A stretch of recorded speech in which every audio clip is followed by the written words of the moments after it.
WTSN Connects is brought to you by Kia. It's about time everyone had a well-made car.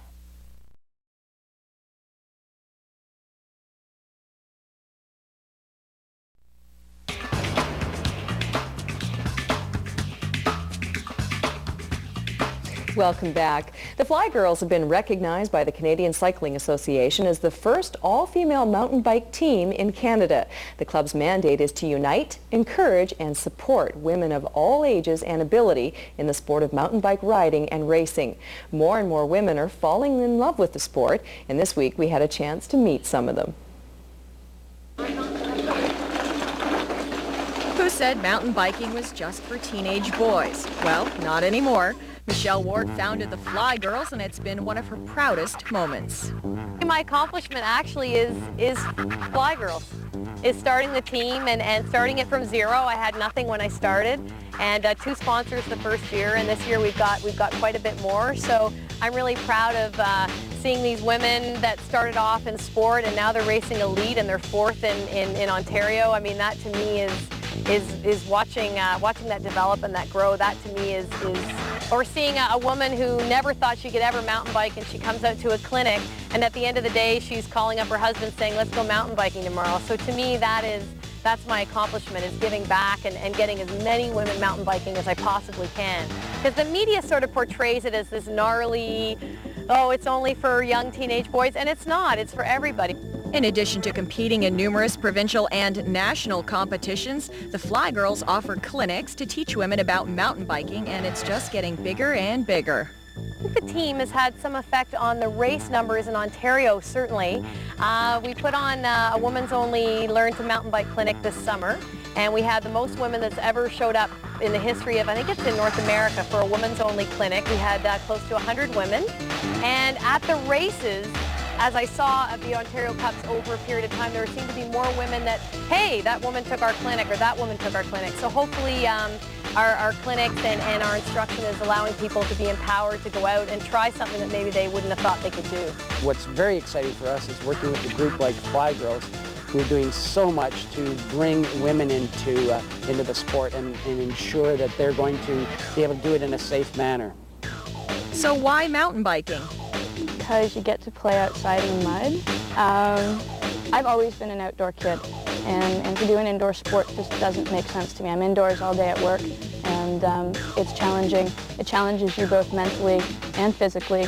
It's a great sport because you've got the cardio aspect of it, you've got the technical aspect of the sport, and so you can focus on different areas as opposed to the training, trying to keep motivating and try to keep that mental focus on things. And then when you're doing like one of the technical downhills or the drop-off, you've really got to keep focused, and that's where that mental part of it comes into play. And I think it's really important. It's because it's so holistic. You've got those 2 different aspects, and then you've got the part of just being in sport and getting fit and being able to ride with other people, and so you can sort of keep focusing on that mental aspect. And if you lose focus on sometimes, you might be off your bike, but it's nice that you can go back on to it again. In the sport, it's something I can do outside. I can bring my kids along, and they can see that outdoor activity is healthy, and it's a challenge. Every time I go riding, it's a challenge, whether it's a race to finish the race or just a ride with a bunch of people and just to keep up with them and keep learning from them. Isn't the sport a little dangerous? There's a saying that says there are mountain bikers who have broken their collarbone and mountain bikers who will break their collarbone. I've dislocated my shoulder. I like to think that's close enough. Broken fingers, knees tend to be a problem, collarbones, shoulders.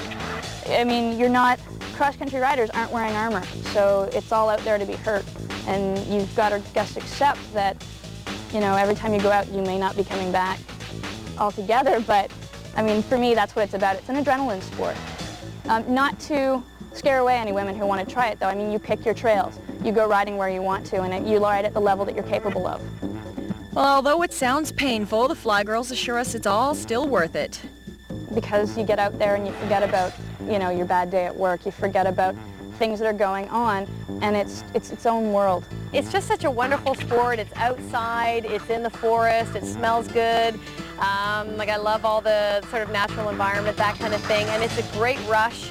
It's a good cardio workout, and it's a fun sport to do with a whole group of people. You can go out and make a day of it and ride and chat and stop and eat a power bar and then keep going. So I think it's a combination of all the things that I love to do, sort of all combined. It's social as well. This sport is growing every year, and that's becoming more and more evident in the amount of women both in the clinics and on the racing circuit. And we were told that just about any woman can do it. Women entering mountain biking has really, really boomed. And our clinics have been packed, as well as I do some teaching at Hardwood Hills, and that's, demand for women's clinics is huge at that entry level. They're out trying to ride with other people, and they want to know how to do it.